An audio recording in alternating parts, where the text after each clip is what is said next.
Será que o advogado deve ser agressivo? Meu nome é Wellington, sou advogado e hoje vou abordar um tema um pouco mais livre.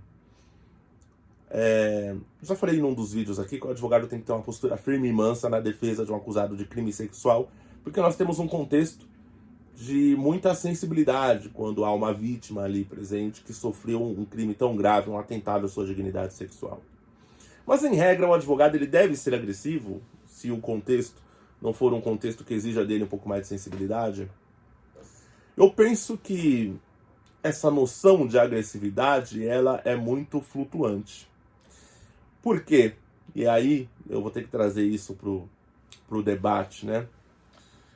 Quando uma pessoa negra, preta, ela tende a afirmar a sua posição, existe uma percepção racista de pessoas que vão chamar isso de agressividade. Enquanto que, se é uma pessoa padrão, branco, né, vão chamar isso de firmeza. Então essa noção de agressividade, ainda mais nos tempos de hoje, com muito mimimi, com muito... todo mundo meio manteiguinha. Ela é uma noção muito flutuante e ela depende de vários aspectos, né? Agressivo para quem? Agressivo por quê? Tá certo?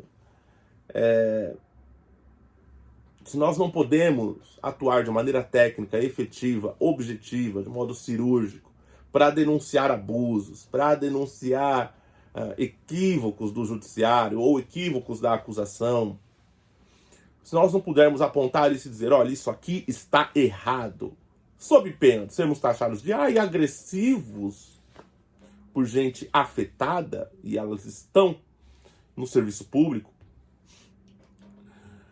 a gente não pode fazer nosso trabalho. Porque nosso trabalho, em parte, é esse também. Denunciar quando está errado, denunciar quando o processo não segue da maneira como deveria. E aí o advogado é taxado de agressivo. Ou por falar mais alto, que faz parte, inclusive, da sua estratégia oratória. A entonação que vai se adequando àquilo que o advogado quer expressar. Fala mais alto, fala mais baixo. O que é ser agressivo? Então, para mim, o advogado, ele deve estar consciente do que ele está fazendo e deixar essa questão de agressividade, calmaria, passividade para quem vai julgar, para quem está assistindo. Não deve se preocupar com isso.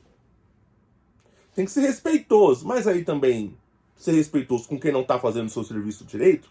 Até aí eu, como um bom conservador libertário, vamos dizer assim, eu acho que... por quê? Tá certo? Tem que indagar, tem que questionar, tem que criticar e tem que tentar entender o porquê. Olha, se não está fazendo o seu serviço direito, por que que eu vou tratar com deferência quem está solapando a lei, infringindo a lei, e acha que tem o direito de, infringindo a lei, condenar alguém por ter infringido a lei?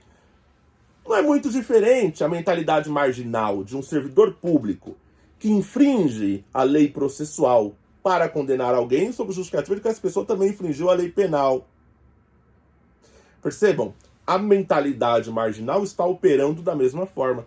Se o infrator que cometeu o crime está ali sendo julgado, está sendo julgado porque violou a lei, porque na sua percepção a lei não se aplicava ao que ele queria, olha, eu vou sim traficar e não concordo com essa lei, vou traficar, quero que essa lei se dane e vou traficar.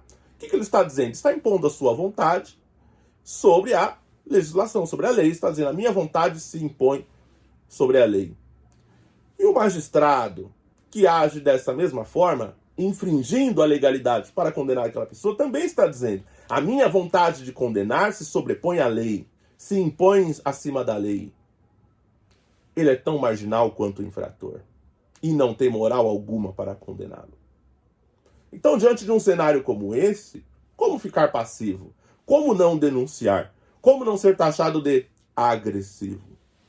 Então essa questão de advogado agressivo, advogado passivo, ela é muito relativa. Ela é muito flutuante. Muitas das vezes ela favorece apenas aquelas pessoas que querem enfraquecer a advocacia, enfraquecer a posição do advogado no processo. e enfraquecer as prerrogativas do advogado, atemorizar o advogado, achacar o advogado, intimidar o advogado. Então não é que o advogado deve ser agressivo ou deve ser passivo. O advogado deve ser técnico e destemido e independente para, sim, denunciar o vilipêndio à legalidade, denunciar o vilipêndio à ordem legal. Praticado esse vilipêndio por quem quer que seja, o advogado deve ter o peito, a coragem de denunciar e dizer: isso está errado, isso é fraudulento, isso é narrativa fraudulenta, isso é covardia. O advogado deve poder dizer isso. Essa é a minha posição. Contato na descrição. Fiquem com Deus. Até a próxima.